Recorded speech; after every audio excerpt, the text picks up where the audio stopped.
आपल्यासोबत विशाल धनवडे आहेत ज्यांनी ठाकरेंच्या शिवसेनेतून भाजपमध्ये आता प्रवेश केलेला आहे। पण तुमच्या एका वक्तव्यामुळे महायुतीमध्ये तणाव निर्माण झालेला होता। तुम्ही म्हटलं की खरी शिवसेना ही उद्धव ठाकरेंचीच आहे, पण त्यानंतर हा सगळा तणाव निर्माण झाला आणि नुकतंच चंद्रकांत दादांनी तुम्हाला बोलून आणि एकनाथ शिंदे यांच्या शिवसेनेच्या शहराध्यक्षांना बोलून एकत्र तुमची दिलजमाई केलेली आहे। नेमकं काय घडलं? मकर संक्रांतीच्या दिवशी मी आणि शिंदेच्या शिवसेनेचे नाना भानगिरे यांना एकत्रितपणे चंद्रकांत दादांनी बोलवलं म्हणजे मकर संक्रांतीचं औचित्य साधून जो काही आमच्यामध्ये कडूपणा आला होता त्याचं गोडव्यामध्ये रूपांतर करण्यासाठी त्यांनी आमची बैठक केली। बैठकीत असं विशेष काही नाही, पण बैठकीमध्ये एकत्रितपणे भारतीय जनता पार्टीमध्ये प्रवेश केल्यानंतर आता आम्ही भारतीय जनता पार्टीचे सदस्य झालो आहोत। त्याप्रमाणे आमची भूमिका असली पाहिजे। या भूमिकेतनं आम्ही आता पुढची वाटचाल आमची असणार आहे। त्याच्यामुळे चंद्रकांत दादांनी आमच्यामध्ये आमचा जो काही कडूपणा होता तो त्या ठिकाणी घालवलेला आहे। त्यामुळे येणाऱ्या काळामध्ये महायुती म्हणून आम्ही सर्वजण सोबत काम करणार आहोत। आणि त्या दिवशीही मी पत्रकार परिषदेमध्ये सांगितले की महायुती म्हणून जे वरिष्ठ नेते जे सल्ले देतील, जे मार्गदर्शन करतील त्याच्यानुसारच त्या ठिकाणी काम केलं जाईल। मग त्याच्यामध्ये देवेंद्रजी असतील, भारतीय जनता पार्टीचे सर्व प्रमुख असतील, चंद्रकांत दादा असतील किंवा आता एकनाथ शिंदे उपमुख्यमंत्री आहेत, अजितदादा आहेत। त्यामुळे महायुती म्हणून आम्ही सर्वच जण एकत्रितपणे काम करणार आहोत। हीच आमची यापुढे भूमिका असेल। पण भाजपच्या कार्यालयामध्ये तुम्ही पत्रकार परिषद घेऊन खरी शिवसेना ही उद्धव ठाकरेंचीच आहे हे विधान केलेलं होतं, तर त्याच्यावर अजूनही तुम्ही ठाम आहात?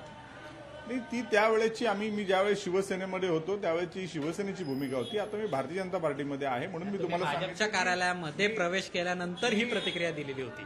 तो पत्रकारांचा आलेला जो प्रश्न होता त्याला मी उत्तर दिलं होतं। पण येणाऱ्या काळामध्ये महायुती म्हणून आम्हाला सोबत काम करायचं आहे। त्याच्यामुळे आमच्या मनात असा कुठलाही किंतु परंतु न ठेवता भारतीय जनता पार्टी जो आदेश देईल, जे नेते आदेश देतील त्या आदेशावरती काम करायचं। आता खरी शिवसेना कोणाची आहे?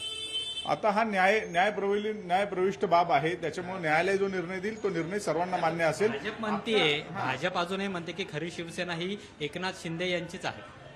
भारतीय जनता पार्टी जे म्हणते आम्हाला तर इथून पुढे तीच आमची भूमिका असणार आहे। त्याच्यामुळे आमची भूमिका वेगळी नसणार। भारतीय जनता पार्टी जो म्हणेल तोच आम्हाला यापुढे आमच्या वरिष्ठ शीर्ष नेतृत्वांकडून जे मार्गदर्शन मिळेल, जो आदेश मिळेल तोच यापुढे फॉलो केला जाईल। तुम्ही पण माजी नगरसेवक आहात, शिवसेनेतले एक आक्रमक नेते म्हणून तुम्ही होता ठाकरे गटामध्ये, आता तुम्ही भाजपमध्ये गेलेला आहात, त्यामुळे तुम्हाला स्वतःचं एक महत्व आहे, स्थान आहे। मग तुमच्या मते खरी शिवसेना ही कुणाची आहे? जरी भाजप म्हणत असलं एकनाथ शिंदेची आहे, तुम्हाला आता असंच वाटतं की एकनाथ शिंदेचीच शिवसेना खरी आहे? भारतीय जनता पार्टी मी पहिल्यापासून आदेश मानणारा कार्यकर्ता आहे। त्याच्यामुळे आत्ताचा जो आदेश आहे त्या आदेशानुसार इथून पुढे काम केलं जाईल। त्यामुळे भारतीय जनता पार्टी आणि मी जसं तुम्हाला सांगितलं की काही गोष्टी न्यायप्रविष्ट आहेत, त्यामुळे त्याच्यावरती मी आता बोलणं उचित राहणार नाही। आता शिंदे साहेब असतील किंवा अजितदादा असतील किंवा आता भारतीय जनता पार्टी, आम्ही सर्व महायुती म्हणून सोबत कार्य करणार आहोत। त्यामुळे इतर कुठले प्रश्न राहिलेत असं मला वाटत नाही। तुमच्यातला जो समजूत होता किंवा दुरावा होता एकनाथ शिंदेच्या शिवसेनेचा आणि तुम्ही भाजपमध्ये प्रवेश केल्यानंतरचा, हा संपलाय? नाही, नक्कीच आता आम्ही सोबत काम करणार आहोत। त्या ठिकाणी नाना भानगिरेंचं आमची परत एकदा त्या दिवशी दिलजमाई झाली आहे, त्याच्यानंतर परत एकदा आमची भेट झाली।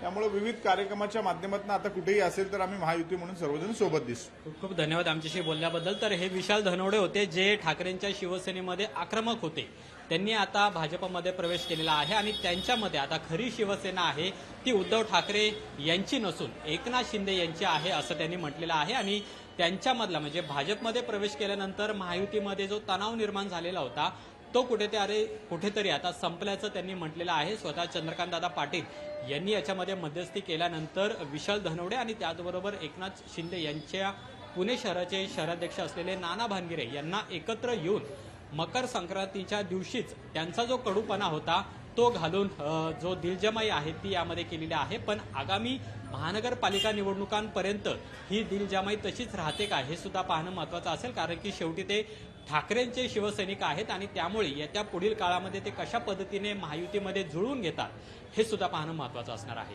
कॅमेरामन योगेश केळापुरेसह अमोल धर्माधिकारी, लोकशाही मराठी, पुणे। लोकशाही मराठी ऐका, पहा, जागरूक रहा।